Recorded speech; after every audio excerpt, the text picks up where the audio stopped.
अस्सलाम वालेकुम नाजरीन, आप देख रहे हैं एसएस न्यूज। मैं हूं अंजुम। आइए देखते हैं खबरनामा।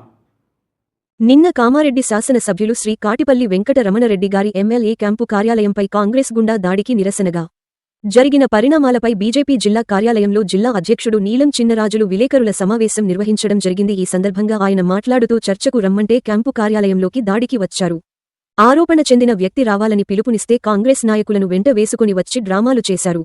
మా నాయకుడు ఎమ్మెల్యే రమణరెడ్డి గారికి ప్రాణహాని ఉంది, వారికి తగు రక్షణ కల్పించాలి. నిన్న క్యాంపు కార్యాలయంపై దాడి జరిగిన తర్వాత రమణరెడ్డి గారికి మద్దతుగా కామారెడ్డికి బయల్దేరిన బీజేపీ రాష్ట్ర అధ్యక్షుడు ఎన్ రామచందర్ రావు, మల్కాజ్గిరి ఎంపీ ఈటెల రాజేందర్ గారిని, ఎమ్మెల్యేలు రాకేష్ రెడ్డి, పాయల్ శంకర్ గారిని, ఎమ్మెల్సీ అంజిరెడ్డి గారిని, బీజేపీ సీనియర్ నాయకులు ఎండల లక్ష్మీనారాయణ గారిని మార్గ మధ్యలో అడ్డుకుని అరెస్ట్ చేసి కామారెడ్డికి రానీయకుండా ఆదుకోవడం జరిగింది. ఎన్ని అరెస్టులు చేసిన నీతిగా ఉన్న రమణరెడ్డి గారి జోలికి వస్తే ఊరుకునేది లేదని ఆయన వెంట బీజేపీ పార్టీ మొత్తం ఉందని అన్నారు. రిపోర్టర్ సయ్యద్ కౌసర్ అలీ, కామారెడ్డి. నిన్న జరిగిన క్యాంపు ఎమ్మెల్యే కార్యాలయంపై కాంగ్రెస్ గుండాలు దాడి చేయడం మీ అందరికీ తెలిసిన విషయమే. నిన్న కాంగ్రెస్ నాయకుడు కారుతో వచ్చి క్యాంపు కార్యాలయం గేట్ను గుద్దడము, ప్రజలందరూ కార్యకర్తలు పోలీసు వాళ్ళు 200 మంది పోలీసులు ఉన్న వారినందరినీ తప్పిదోవ పట్టించి వచ్చి గుద్దడము మీ అందరూ కూడా చూసిన విషయమే. ఈ విషయంలో మీ అందరు కూడా అర్థమవుతుంది, కామారెడ్డి ఎమ్మెల్యేపై దాడి చేయడానికి కాంగ్రెస్ గుండాలు ఉన్నారనేది తెలియజేస్తారు. ప్రజలందరూ కూడా ఇది గమనిస్తూ ఉన్నారు. ప్రజలు కూడా నిన్న చెప్పిన విషయము, ప్రజలు కూడా నిన్న ఎమ్మెల్యే గారు చెప్పారు, నేను శాంతియుతంగా ఏ విషయాన్నైనా పరిష్కరించుకుంటాం, మేము పరిష్కారం కోసం మేము సిద్ధంగా ఉన్నాం. నేను ఏదైతే అవినీతి చేసినట్టు కానీ అక్రమంగా ఏదైనా అమ్మినట్టు కానీ ఉంటే వెంటనే నా పదవికి రాజీనామా చేస్తా అని చెప్పిన వ్యక్తి మన కామారెడ్డి శాసనసభ్యులు. ఆ విషయాన్ని కూడా ప్రజలందరూ కూడా గమనిస్తూ ఉన్నారు.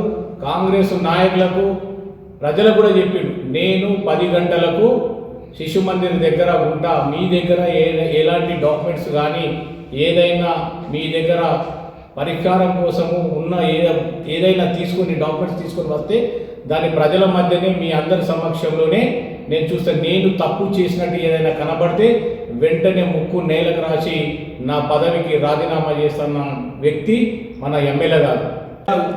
హౌస్ అరెస్ట్ అయినాక మా రాష్ట్ర అధ్యక్షులు, మా ఆర్మూర్ ఎమ్మెల్యే గారు, ఆదిలాబాద్ ఎమ్మెల్యే గారు, మా ఎమ్మెల్సీ గారు వారిని పరామర్శించడానికి వస్తూ ఉంటే మార్గ మధ్యంలో ఏదో జరుగుతుంది, ఏదో విప్లవం సృష్టిస్తారు అని చెప్పి ఎక్కడికక్కడ ప్రజలను, కార్యకర్తలను, నాయకులను నిర్బంధించి ఇక్కడికి మా నాయకుడిని పరామర్శించే స్థితికి తీసుకురాకుండా ఉంచారు.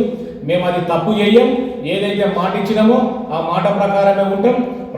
ప్రజలకు ఎక్కడ కూడా ఇబ్బందులు కల్పించాం. ప్రజా సమస్యలపై పోరాటం చేసే వ్యక్తులు కానీ ప్రజలకు ఇబ్బంది కలిగించే వ్యక్తులు గారు. మా నాయకుడు కూడా అటువంటి వ్యక్తి కాదు. ఒక్కసారి మాట ఇచ్చిందంటే తిరిగి తీసుకునే వ్యక్తి కాదు మా నాయకుడు. అది ప్రజలందరూ కూడా తెలుసు, ఈ నియోజకవర్గ ప్రజలందరూ కూడా తెలుసు. ఈ రాష్ట్రంలో మా నాయకుడి యొక్క పూర్తి విధి విధానాలు రాష్ట్ర ప్రజలకు కూడా తెలుసు. కనుక మీరందరూ కూడా అది ఒకసారి గమనించాలి. మా నాయకుడి వైపు ప్రజలందరూ ఉన్నారు, మేమందరం ఉన్నాం. భారతీయ జనతా పార్టీ పూర్తి స్థాయిలో కేంద్రం నుంచి ఈ దేశము నాయకులు, కార్యకర్తలందరూ కూడా మా నాయకుల వైపు ఉన్నారు. మేము ఈ విషయాలపై పూర్తి అవగాహనతోటి మేము కేంద్ర మంత్రి కిషన్ రెడ్డి గారు కానీ, బండి సంజయ్ గారి పూర్తి విచారణ జరపాలని చెప్పి రేపటి రోజున మేము వారికి కూడా పూర్తి మేము ఈ విషయంపై పూర్తి నివేదికను చెల్లిస్తామని చెప్పి ఈ సందర్భంగా తెలియజేస్తా ఉన్నాం.